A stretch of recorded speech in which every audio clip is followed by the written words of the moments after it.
That's always going to be difficult to predict because obviously this is his first season. It is a different league. It is a style of football that perhaps is rather different to what he's experienced. But I do think that this is the kind of club that would suit him perfectly. You can already see that they're playing sort of fluid, mobile up front, and all four attackers from Bernardeschi, Douglas Costa, Ronaldo, and of course Paulo Dybala just rotating positions. It all looks so perfect at the moment. And you would think that he'd do very well because the team will be very much playing for him. Allegri will make sure of that. Whether or not he'll be the star of the show, they can only hope. But you imagine with Ronaldo, as Douglas Costa says, even when he leaves training, he's still training constantly. Ronaldo's constantly there from beginning to end. So I think he'll be a success wherever he goes, this man. Gabby, take a look at the potential lineup for Juve. Is that how you think it will go? Ronaldo, Mandzukic, Dybala? No, it's really, really tough to say. And this is maybe, I mean, if you are going to pick holes in the Ronaldo signing, you might wonder a little bit about balance. This is one scenario. Somebody has to play center forward. There's a question about whether Cristiano wants to play center forward, up front on his own. If not, you're looking at Mandzukic, phenomenal player, a workhorse. But again, somebody who he's got a lot of miles on those tires as well. And then you're not sure how the pieces around him fit.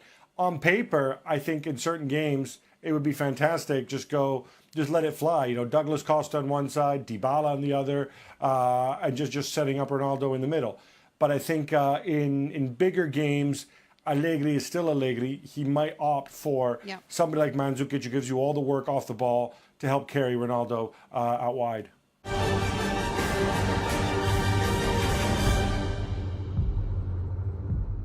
You've got Juve to win it, Inter second, Roma third, Napoli meanwhile fourth. Top scorer Cristiano Ronaldo. An interesting pick though for your player of the season, Milinkovic-Savic.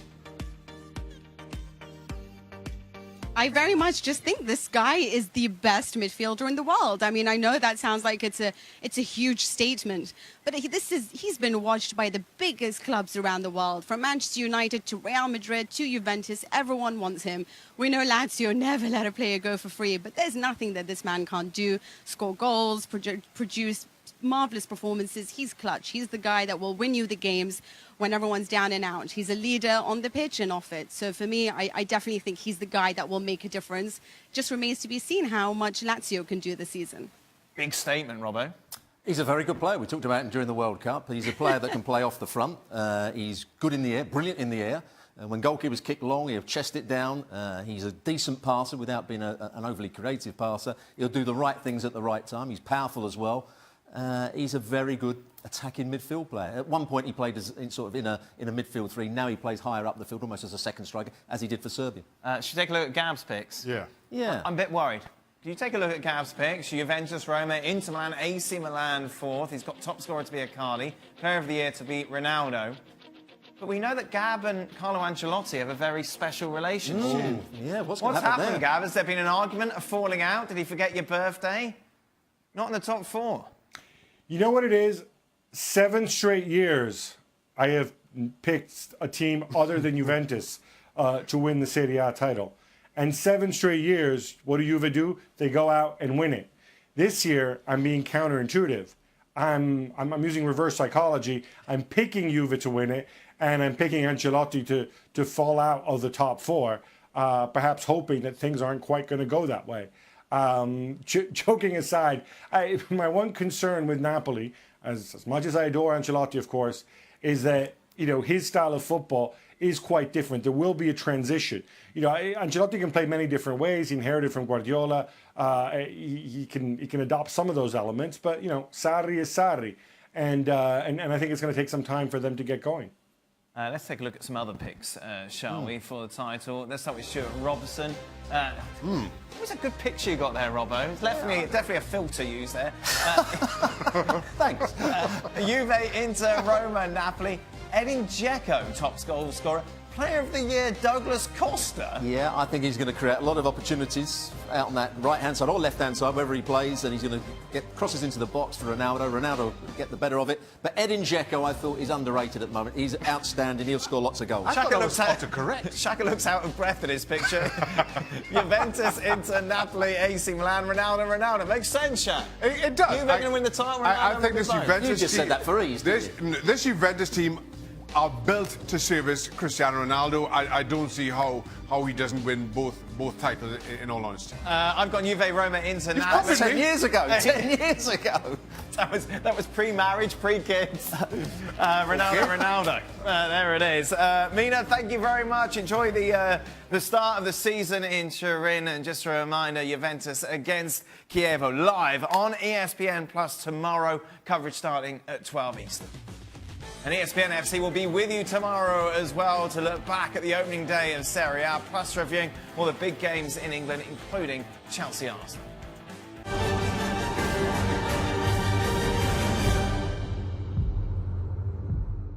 Has Mourinho played this out in his head and realised that he's not going to win? He's not going to win, no, and I think he has to get Paul Pogba back on side because Paul Pogba is the most important player, not Alexis Sanchez, as we talked about the other day. Paul Pogba, he is one of the best midfield players in the world, if not the best when he's on form. He's the player that's going to lead this team forward, and if he hasn't got the backing of the manager, it's going to be a major problem. But I think he's now got the backing of the manager. Paul Pogba is going to have to make sure he plays well every week. Interesting shout. I just wanted a reaction of people like Paul Ince. They went big on that in the UK media today, coming out and having a go at Pogba and just saying, you know, he's not good for Manchester United, this sort of attitude. I don't get it. I don't understand it. Paul Pogba and Jose Mourinho have history in this regard, at least over the last 12 to 18 months.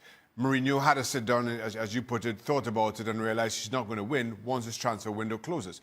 Once the window closed, maybe Mourinho thought he would have been able to get, or would have been able to get the players he wanted, and maybe then he could offload Paul Pogba. Once August 9th came around, then he had to change focus and make Paul Pogba the key part of this team that I think his talent deserves to be. There's no question in my mind that Paul Pogba does not enjoy playing in this style of football. Gab said that Mourinho doesn't enjoy playing this football, which I don't understand. Jose Mourinho is the manager. He's responsible for this kind of football. But between the two, they've got to make it work, because if it doesn't, Manchester United suffer, and both of their own stock suffer as a result as well. Stuart Robson upset quite a lot of people this week with his comments about Jorginho. There's nothing new about that. There's nothing new about that. There's something quite exciting when you upset people. You said Jorginho, you're not particularly impressed with him when he was at Napoli. 8th or 9th best player, I think, is what you said about him. This is some of the reaction. Why is Stuart Robson a pundit? Clueless. To say Jorginho has no qualities while saying Bakayoko is a good player was ridiculous. He should be on the Comedy Channel, not ESPN. Wow, just seeing your panel talk about Jorginho, my God, it was painful to watch. You need to get a new panel. Those guys are utterly clueless. They have no idea about how Jorginho plays and how Sarri's system works. Finally, Stu, you need to check the stats of his pass accuracy. It's approximately 90%. It's hardly backward passing. A lot of it does go forward. He's very creative. And in Italy, Conte was criticised for not picking him in the national team more often. Why didn't Conte pick him in the national team? If I was wanting a holding midfield player, I want somebody that's athletic. I saw him a lot for Napoli, probably about 50 times over the last couple of years. I saw him in the Community Shield where he put one of the worst performances I've seen in from a Chelsea player. He got caught on the ball, people ran beyond him. If I want a holding midfield player, I want somebody who's athletic, that when the ball's in wide areas, is big enough and good enough defensively to get in between centre halves. If he's not doing those things, I want a creative player who's passing forward, who's assisting in goals. He doesn't assist in too many goals. So I stick by what I said completely and would say that, in my view, he's not an outstanding player. And I never came away from Napoli games and said, Jorginho was the player. I'd pick other players out week in, week out, never really mention Jorginho. I knew you'd doubled down on it, Robert. Gab, what do you think of... whose side are you on here? The 3,000 tweets we got or Robbo? Well, it's funny. Robbo's saying he's the 8th or 9th best player. I went through it in my head. And I think if you take him as an individual and remove him from Sarri's system... Yeah, I mean, I'd obviously have Mertens. I'd obviously have all three guys from the front three ahead of him. You'd probably take Hamsik ahead of him. You'd certainly take Koulibaly ahead of him. You'd certainly take Goulam everyone. if the guy were fit ahead of him. So I don't know about Albiol, but I think the importance in a Sarri team, the way he quarterbacks the midfield, he has a crucial role. But it all depends. It all depends who's your manager. In a Conte team, in a Mourinho team, he's not going to be that effective. That said, in a team that plays a different way, and there's a reason why Pep Guardiola was willing to go and spend all that money to try to bring him to City. He's extremely valuable. We're talking about if I was picking the team, he wouldn't be in my side. And if I was picking a side for Chelsea, he wouldn't be in my team. Kevin De Bruyne on crutches as he went to the premiere of Manchester City's new documentary. The club confirmed that he'd be out for 3 months with a knee injury. We thought we'd just take a look at the odds, and this hasn't affected anything with regards to who the bookies think is going to win the league. Robbo, I always it is obviously a big deal. Of course it's a big deal. Of course it's a big deal, but how big a deal is it, I suppose? It's the fact that Bernardo Silva has started the season so well and has been a totally different player to the one he was when he was playing out on the right-hand side, where he slowed the game down. Now he looks more energetic, he's going past people, he's picking out passes, he's scoring goals as well. So while it's a massive blow, I'm not sure it's going to be that bad because Bernardo Silva's playing so well. And they need, of course, David Silva to come back into the fold as well. Look, Manchester City have spent an absolute fortune on players over the last couple of years. I am not going to sit here and I haven't sat here and give anybody a pass on losing one player when you spend that kind of money. If you're a Leicester City or you're a Burnley, it's different. Poor old Leicester and Burnley, huh? There's a number, but my You've never liked them, have you? If you're Manchester City and you're Pep Guardiola and you spend the kind of money that you've done over the last couple of years, Crimea River, one of your players, as important a player as it may be, goes down. I'm sorry, I'm not giving you that out. You've got more than enough, or you should have more than enough to pick up any slack. If you ever want to shout at Robbo about Jorginho, you can just tweet at ESPN FC and we'll answer your questions over on Extra Time. A lot of that content contributes to Rest of the Week. Best striker in the world. Paul, you're a striker. Harry Kane. Really?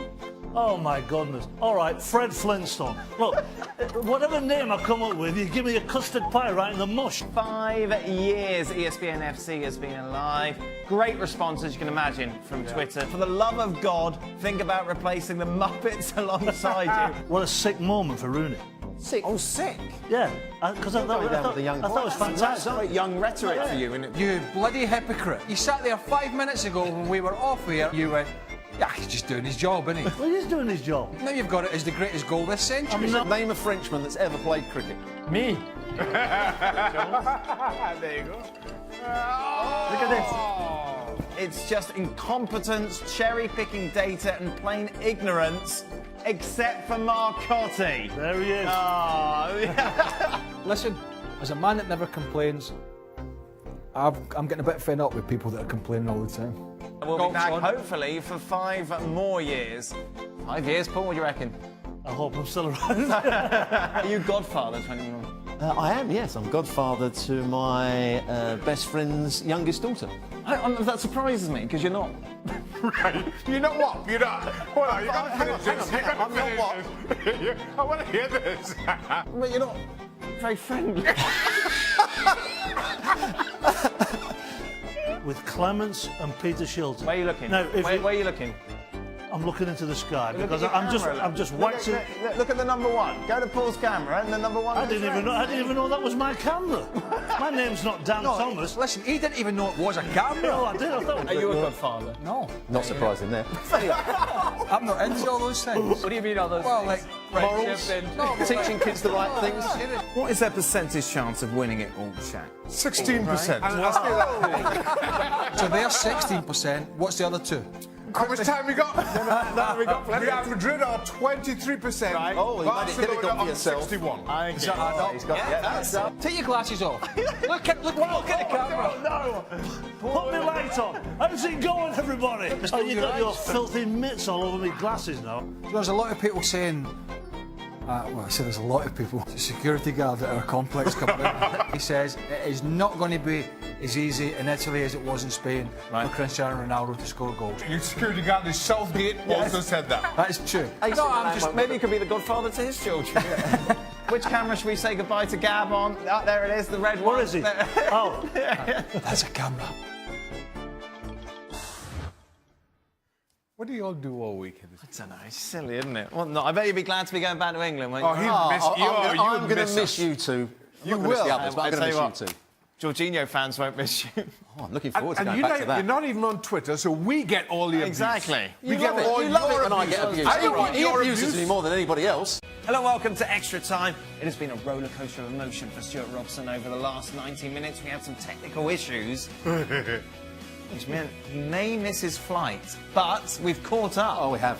But wasn't he tetchy? Oh, he was. I've never seen Stewie that quiet. Quiet. Sure, can we drag extra time on like really long? When you need to get out of here in 30 minutes. Yeah, I was having a panic. Yeah? We had a little Oh, few you- technical problems. Yeah, you have a panic. It's the last flight, 10 o'clock, out of Boston. Right. There's a bit of thunder and lightning going on the way to Boston, apparently. There's Yes. a couple of bits of road work. Oh, Could dear. all go horribly wrong. Panic. You've been checking everything. Oh, yeah. I've been checking everything. It's Don't worry sorted about out, that. Me. Okay. Can you guys try the Dele Alli celebration? Can you do this, Shaq? Oh. There you go. What?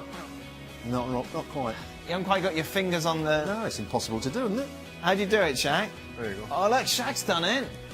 You must be able to twist your fingers. You're a camera goalkeeper, is it? aren't you? There you go. Have some of that. My fingers don't twist that way. No, mine don't do that either. No, I can't do that. Gab, can you do it?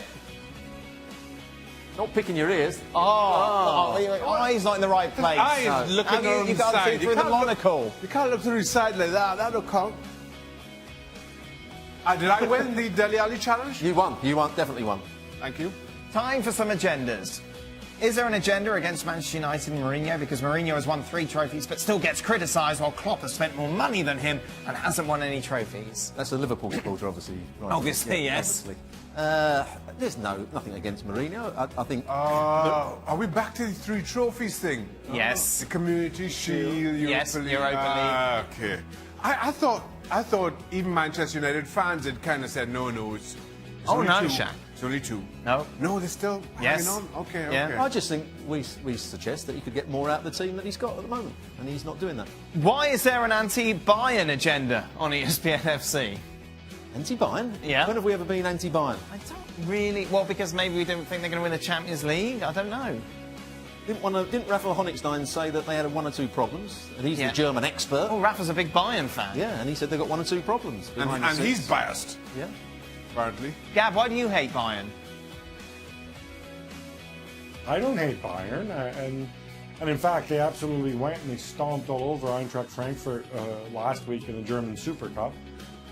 Maybe people are down on them because other than Leon Goretzka, they didn't really add anybody over the summer, or maybe some people aren't big on Niko Kovac. You've never liked Bayern I don't since... sense this big. Yeah, but you've never liked Bayern since Ancelotti Bring was it, sacked. bring it. Yeah, that is It's true. Albiol he hates. He hates Albiol, I realised. Yep. Can Shaka Hislop please stop defending keepers even when they make horrible mistakes? Especially in the MLS, the level of goalkeeping is horrific. It seems almost that every game is decided by a goal due to poor goalkeeping mistakes. It's a union requirement that I defend goalkeepers no matter what. Is Casey Keller in that union as well? Has he never criticised I think so. I'm pretty sure he's a card-carrying member. You see? Did any goalkeepers criticise you when you made mistakes? Never. Shaka, Yeah? why are goalkeepers never mentioned in the GOAT argument? I don't know. Do you know what GOAT is, Robbo? No. GOAT stands for greatest of all time. Well, they should do.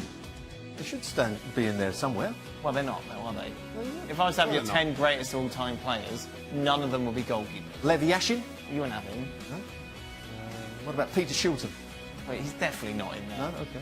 Right, anyway, What are the Shaka, world-class Why are they? Why I don't? who's your GOAT of the gloves? Oh, you know me. I Buffon. Like Buffon. Even after his shenanigans? Oh, What he did to Michael Oliver? That's okay. That's He's okay. never lived that down, Michael Oliver.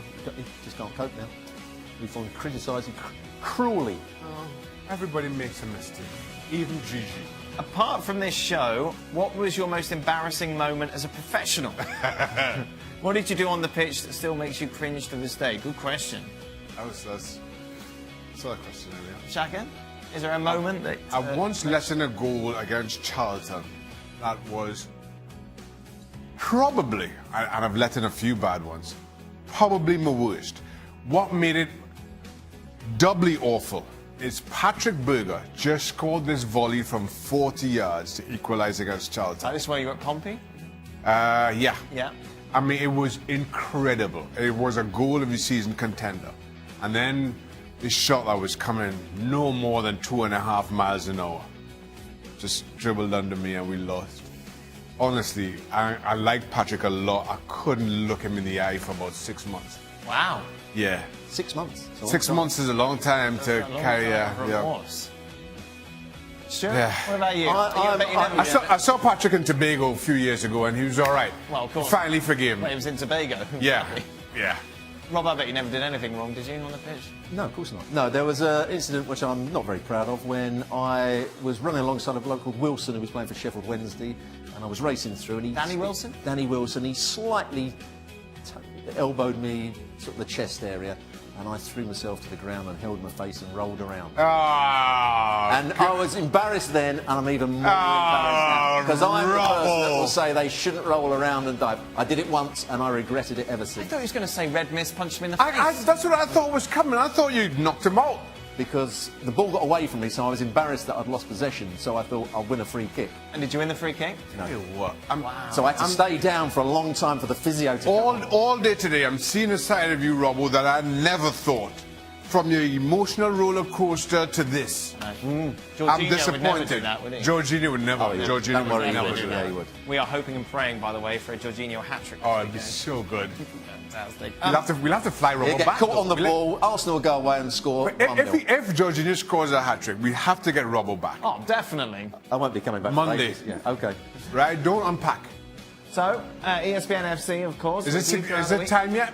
What do you mean? Can we keep going? It's going to be early. Oh, man. You can have an extra glass of champagne in the Let's lounge. talk to Gab. Oh, in the Virgin Lounge. Yeah. You Big travelling posh. Big time. To the left. We'll be back tomorrow to look back at the opening games in Serie A, plus talk about Jorginho's man-of-the-match performance against Arsenal.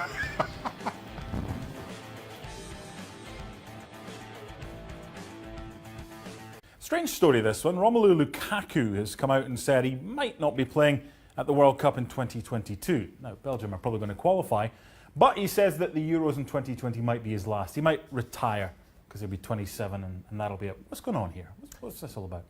I can fully understand it. I can only speak from experience. When I was a young player, got in the first team at Arsenal very young, at 17, and I was in the England youth side. I was in the under-21s, and every summer I was going away playing for the national teams. And as a result, I had long-term injuries because you just didn't have the rest that you needed. And if you're playing week in, week out, as he will be at the highest level, playing for Manchester United, at the moment he's playing for Manchester United, and then you're asked to then go and play in international games all throughout the summer, they say you will get the rest when you come back, but you don't really get that rest. And you need mentally and physically, in my view, you need a rest. I'm talking from experience. Other people say, well, your career isn't that long, so you should play at the top of your career for as long as you can. You play international football for as much as you can. But in the end, the people that pay your money are the club. And you want to give your best for the club week in, week out. And if you're playing international football every summer, I think that takes its toll on you. Yeah, we've seen it with like Victor Moses and others. This isn't a specific Lukaku story. It's more a players deciding they've had enough when they've still got a lot to give. As Lukaku says, he's still in his prime. The question, therefore, is international football. Is it anywhere near as important as it used to be? If you told these guys you're just playing the World Cup and you don't have to do anything else to qualify or whatever, they'd probably do it. International football, yes or no? International football is important, yeah, that's the country gets behind it. But I think most people now, if you ask them, do they support the national side or your club side, what's the most important? Most people would say the club side. But it depends on the club they support. If you're a lower league supporter of a club in England or Scotland, you enjoy going away with the national team because you're never going to get it if you support a smaller club. But for the big boys, I think that's where you're right. Yeah, but I think, again, it's about the players. The players are worried that they're going to be exhausted, they're going to have burnout, they're not going to be able to play well for their clubs. Then the clubs get angry with them because they can't play at the highest level. The fans then get onto their back. If you had to pick between your club and your national team, there's only one thing you can pick, and that's your club, because that's the people that pay your wages. Here's one for you then. International football and those involved in international football are out to make as much money as they can, okay? Players are human beings. You've said it, about coming back, refreshed or whatever. Do FIFA, UEFA and all the confederations have a job to do here to minimise the amount of time that these players are away so they can get more rest? Because we were lucky, we had a really good World Cup. Previous World Cups haven't been that good because there's been an element of tiredness. Can the associations and can UEFA, FIFA, CONMEBOL, CONCACAF do anything to reduce the number of They games? won't, though. They won't. Oh, I know. Because it's money. They won't ever look at and see the well-being of the player. The clubs, likewise, don't always look at the well-being of the player. They want the best from those players that they've got on their books that they pay a lot of money for. They're not going to say, well, you can miss 2 or 3 games here or there because we know you're going to go to the World Cup or the European Championships or whatever it is in the summer. They want the best from their players, so they're going to be tired. Then that's when you start to get injuries, when you don't have that break, when you're right on the edge of your physicality, which players should be right on the edge of their physicality if they're playing at their very best. So I think that's a major problem. And you're going to see more and more players, I think, retire from international football quite early. Maybe he's just a smart guy, Lukaku, because look at Qatar in 2022. It's going to be played in November and December.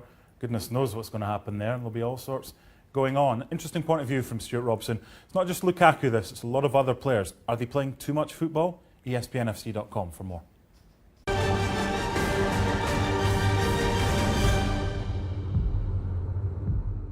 Alongside Stuart Robson, and Stuart, we're going to talk today about Jose Altidore because there's been interest from Italy and interest from France. And obviously the transfer window in France is at the end of the month.